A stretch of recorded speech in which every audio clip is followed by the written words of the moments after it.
My mom would be at all my sporting events. Let's say I was playing football, okay? My mother would be on the sidelines, and if the play on the field started going one way, my mother would run along like, Mark, get up, get up. I'd be like, oh my gosh. I'd get in the huddle with the other guys. They go, Mark, is that your mother? I go, no, I never saw her before in my life. The greatest gift my mother ever gave me, she believed in me. I have overdosed on drugs on 3 occasions where I should have been dead. But I believe I was kept here for a reason. You show me your friends, I will show you your future. How do I know this? I hung out with losers, and I became the biggest loser of them all because I gave up everything I dreamt about as a little boy because of who I chose to surround myself with. My friends would drive me home at 2, 3, 4 in the morning. We'd be drunk and high, laughing in the car. We'd pull up in front of my house in New York. They go, Mark, the light's on. I go, oh man, my mother's up. See, my mom wouldn't go to bed until she knew her son was still alive.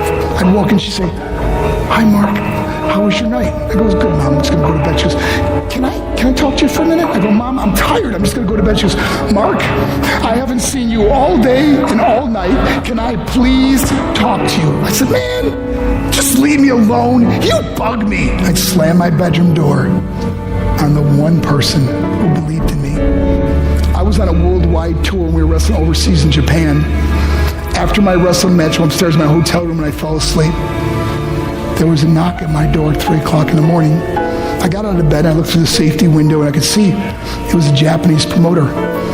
So I opened the door and he said, Mark, you need to call home. There's been an emergency. I went and got on the hotel room phone. I called back to the United States and said, hey, what's going on?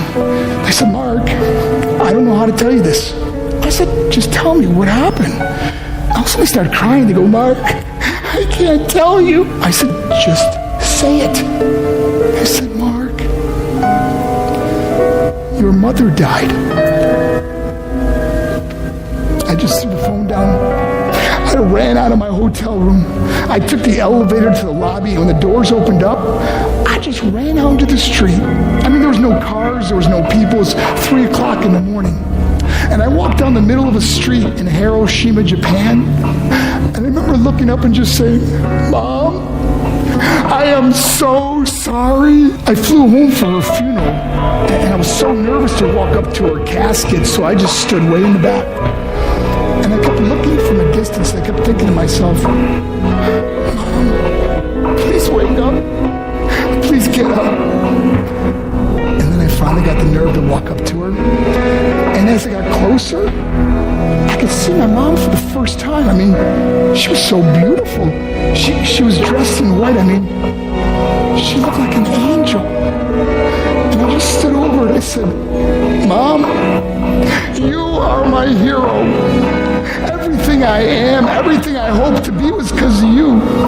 You loved me so much, you gave me a life. You're the only one that ever believed in me. How did I repay her?